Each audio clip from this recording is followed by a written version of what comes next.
Selamat pagi saudara-saudari yang terkasih di dalam Tuhan Yesus Kristus. Selamat berjumpa kembali di dalam renungan pagi hari ini. Sebelum kita membaca dan merenungkan firman Tuhan, marilah kita bersama-sama mempersiapkan hati dan pikiran kita dan memohon tuntunan Roh Kudus. Mari kita berdoa. Bapa yang Maha Kuasa, Khalik langit dan bumi, Dikaulah sumber kekuatan kami. Kepadamu saja kami menyembah, dan kami sangat bersuka cita atas anugerah yang boleh terus kami terima. Kami akan membaca sebagian daripada firman-Mu untuk memperlengkapi hidup kami. Berikanlah kami pengertian yang cukup agar dapat memahami maksud firman-Mu. Kami siap mendengarkannya. Di dalam nama Tuhan Yesus kami berdoa. Amin. Saudara-saudari yang dikasihi Tuhan, renungan firman Tuhan pada pagi hari ini terambil dari Amsal pasal 30 ayat 14-16. Saya akan membacakannya untuk kita. Ada keturunan yang giginya adalah pedang, yang gigi geliginya adalah pisau, untuk memakan habis dari bumi orang-orang yang tertindas, orang-orang yang miskin di antara manusia. Si lintah mempunyai 2 anak perempuan, untukku dan untukku. Ada 3 hal yang tak akan kenyang, ada 4 hal yang tak pernah berkata cukup. Dunia orang mati, dan rahim yang mandul, dan bumi yang tidak pernah puas dengan air, dan api yang tidak pernah berkata cukup. Saudara-saudariku yang terkasih, judul renungan pada pagi hari ini adalah lebih dari rasa cukup.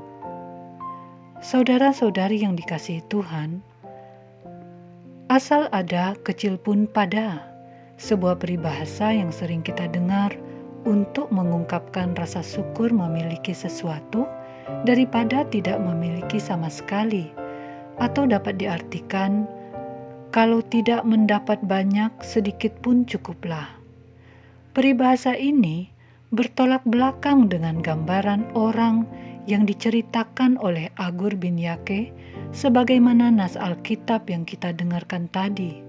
Agur bin Yake menggambarkan orang-orang yang tidak pernah berkata cukup, bahkan menyinggung orang-orang yang memakan habis kepunyaan orang tertindas atau miskin.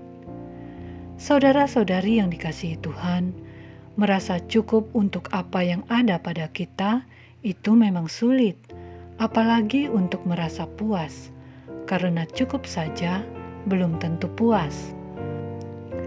Apa yang digambarkan oleh Agur bin Yake ini jelas untuk orang yang tidak pernah puas, seperti lintah. Hewan lintah yang berbadan lentur dengan 2 alat penghisap di mulut dan di ekornya akan menghisap darah mangsanya sebanyak-banyaknya, tidak peduli kalau nyawa mangsanya terancam. Digambarkan pula oleh Agur bin Yake, ada 3 hal yang tidak pernah kenyang, dan ada 4 hal yang tidak pernah berkata cukup. Di antaranya adalah dunia orang mati. Pada Amsal 27 ayat 20 dikatakan demikian, dunia orang mati dan kebinasaan tak akan puas, demikianlah mata manusia tak akan puas. Pandanglah tempat pemakaman yang selalu menanti kedatangan orang mati yang tiada henti. Demikianlah pula pandangan mata kita tak henti terus mencari-cari yang lebih baik, lebih cantik, lebih besar, dan seterusnya. Saudara-saudari yang dikasihi Tuhan, ada sebuah cerita dari Yunani berjudul The Hand of Midas, menceritakan seorang raja yang kaya raya, senang harta, terutama emas. Baginya kebahagiaan adalah kemewahan. Ketika ia mendapatkan kesempatan untuk mengungkapkan keinginannya, ia menginginkan agar semua yang disentuhnya akan menjadi emas.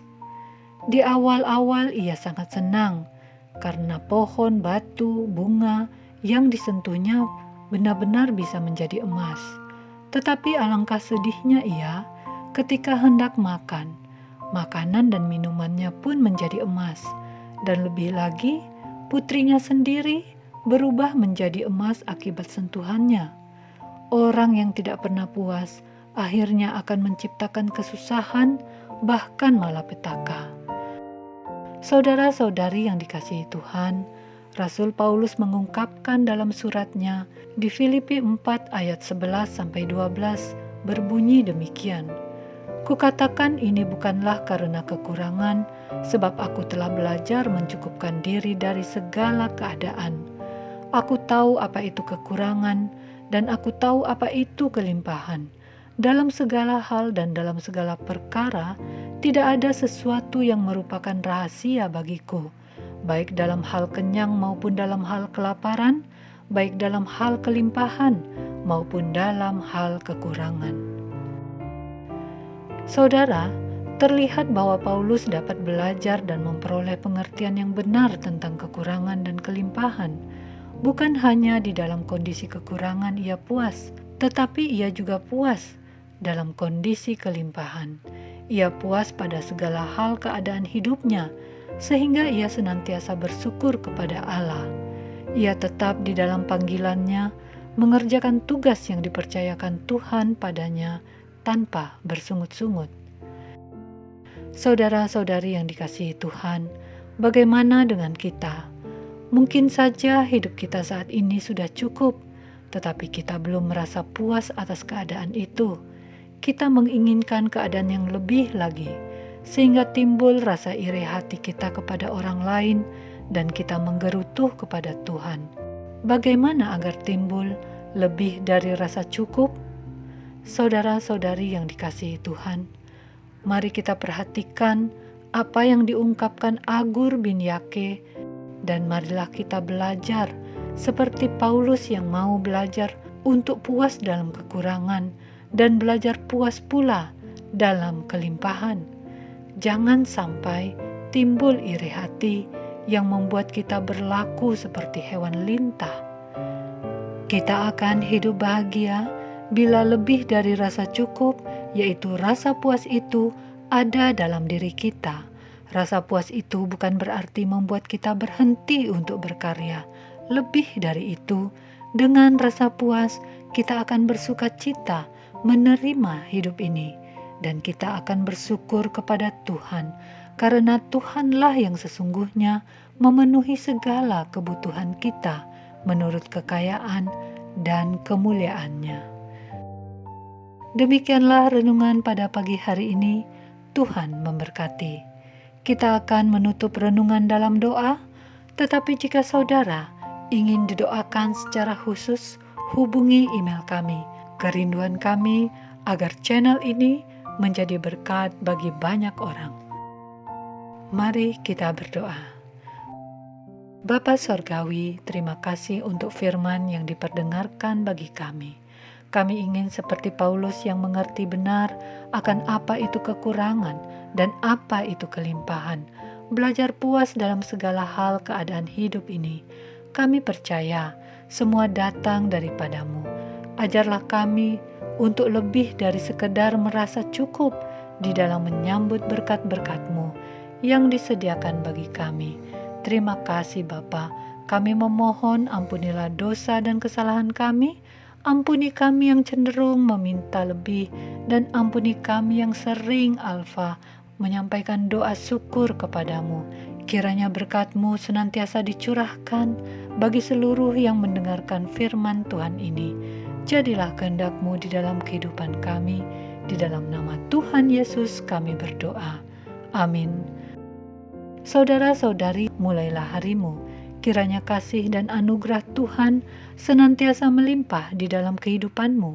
Muliakanlah Tuhan di dalam setiap aktivitasmu dan jadilah saksi hidup bagi firman-Nya.